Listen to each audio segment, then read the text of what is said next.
Don't you just love the sound of water pouring into a cup? I never knew I did until now.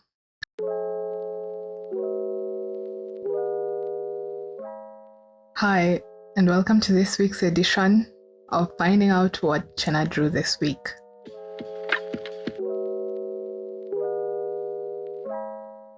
So this time round, I'm going to be painting a bird, and I got the reference image off of Pexels as usual, and I'll be using watercolors.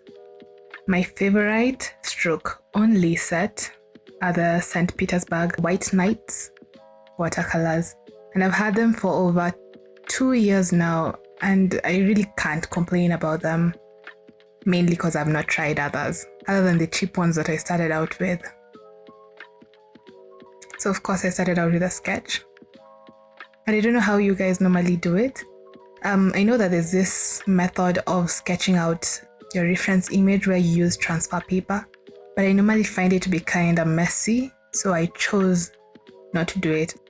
And also my printer was out of ink and was going to go around buying ink just for the reference image.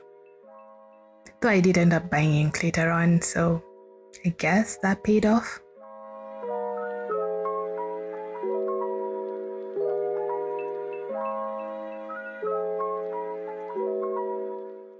Of course, I always use my kneaded eraser to pick up the excess graphite that remains on the paper. Before starting off painting, I decided to test out the swatches of colors that I would use.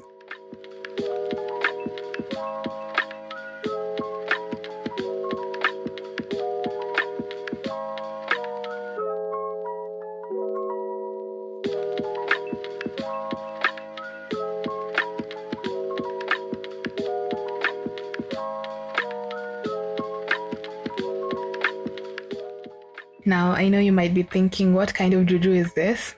Putting the brush in soap.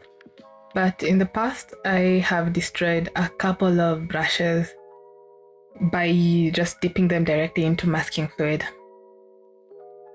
So after a lot of searching and researching online, I found a trick outlined that you use soap, and that normally protects the bristles of your brush from... that prevents you from having to toss out every brush each and every time that you use it.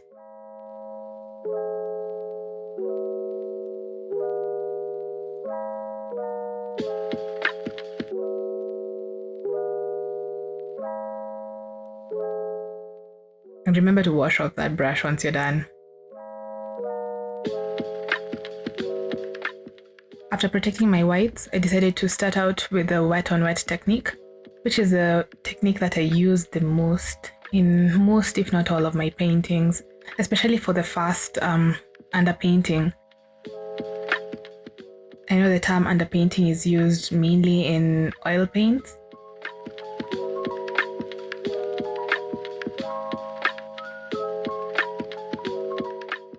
I thought that I'd only use turquoise blue as the main blue, and maybe deepening it with a little bit of I can't even remember what I had planned to deepen the blue with, but in the end it was just too bright for me, so I ended up adding a lot more indigo and indanthrene blue.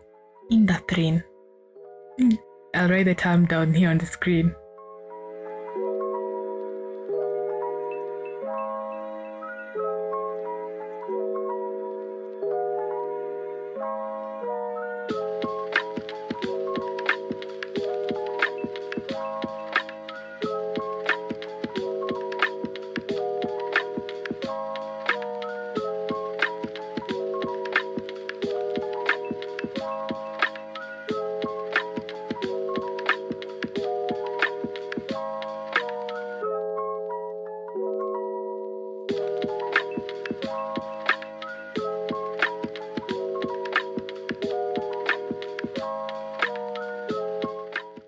I left the painting for about half a day, with the excuse that I had left it to dry, but then I got lost on Reddit for a pretty long time before coming back to it and putting the second layer. At this stage, honestly, I was questioning whether I was going to finish the painting and whether at all it would end up looking like a bird. But I've always had this thought in my mind that since I started it, let me just finish it. Even if it ends up not turning out like what I wanted it to turn out as, at least I tried. And at least I learned something new. Because even in my failures, and I've had a lot of failed paintings, there's a lot that I've learned from those failures. I don't know if it's the same for you guys who also paint.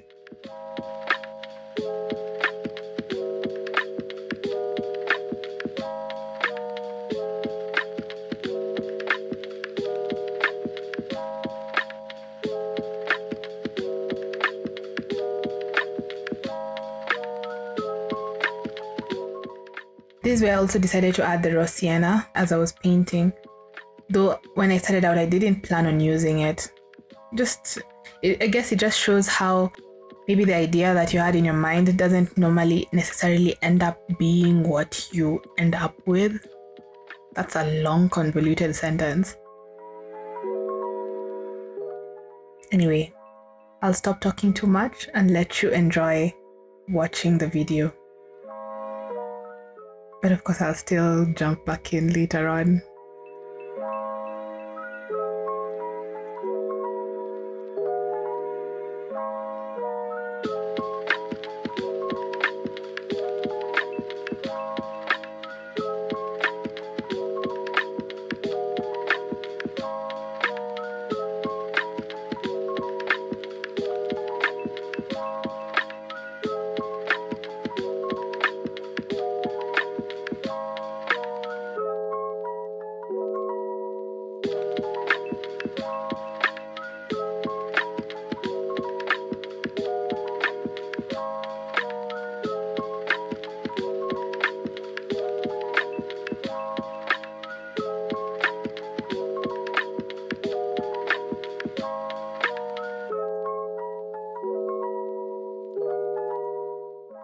Oh, at this stage, I was actually using the wet on dry technique to kind of feather out the feathers. Feather out the feathers.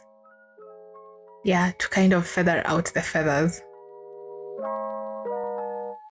And at this stage is when I realized that the bird might actually turn out to be a bird just after I added the darks for the eyes.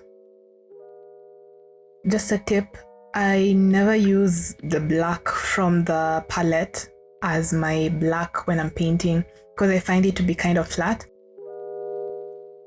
So I usually mix my own dark blackish color. Like in this painting, I used indigo plus sepia to get my black.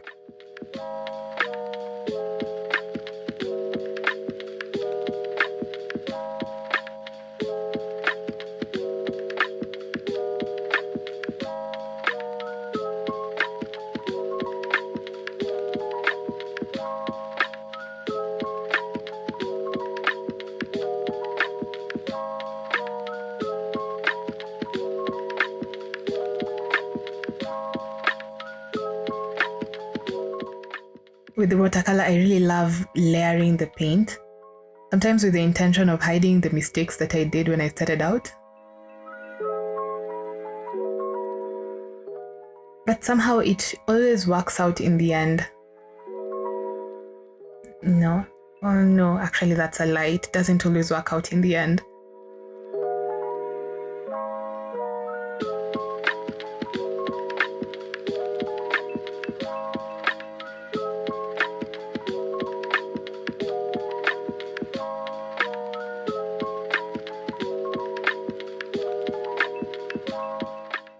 If you were to ask me, my most favorite subject to paint would be birds. I've painted dozens of birds over my short, but illustrative. You need to Google that word. Illustrious. Ooh, I was saying it the wrong way. Illustrious career. I have painted a lot of birds over my short but illustrious career. Illustrious.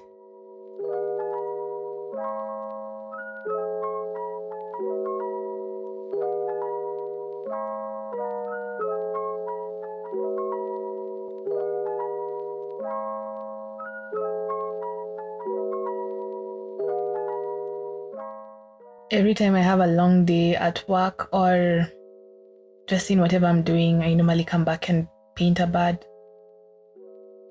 I don't know. But still, if you were to ask me which animal I'd want to be, I'd choose to be a monkey.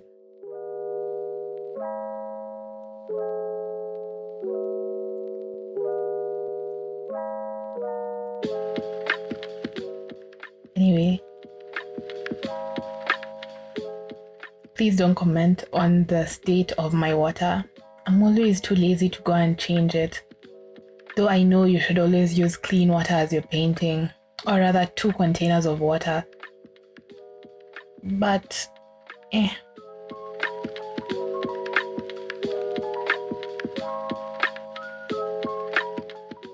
So anyway, for the background, I decided to go with this ruby color. Actually, it's called ruby, directly from the palette.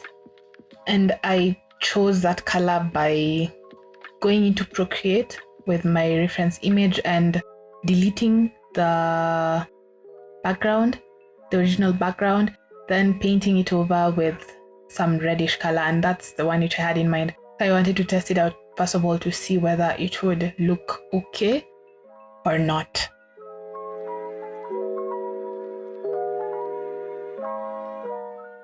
That's a tip that you can use. First of all, before going in with your painting and your colors, you can sketch out a small, there's a word for it, mock-up. I don't think the word is mock-up, but anyway, you can sketch out a small mock-up and use some of the colors that you plan to use and see if it actually all works out together or not. After I removed the masking fluid, I went over the white areas with a little bit of gray to add in some few shadows in those areas, though they might not be really picked up by the camera. Then one of my favorite parts, if not my favorite part, going over the whole drawing with a fine liner to add in some more details and make it a little bit more illustrative.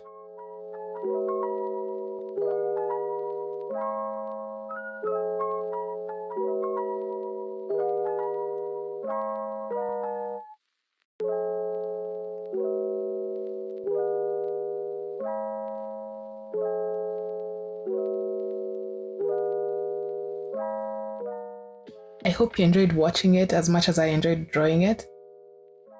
I'm still not sure which direction this channel will take. Did I say this in the last video? Anyway, I'm still not sure which direction this channel will take, but I know that I love drawing and I love using watercolors and charcoal and digital art. So it's likely that most of my drawings will be tending towards that direction. And maybe in the future, I'm also going to try out different mediums and show my attempts, failures and successes on the channel as well. If you'd like to learn how to draw, and I promise that I'm a lot more professional and detailed in my classes, you can head over to my Skillshare profile and I'll leave the link in the description below. Please like, share and subscribe. Till next time.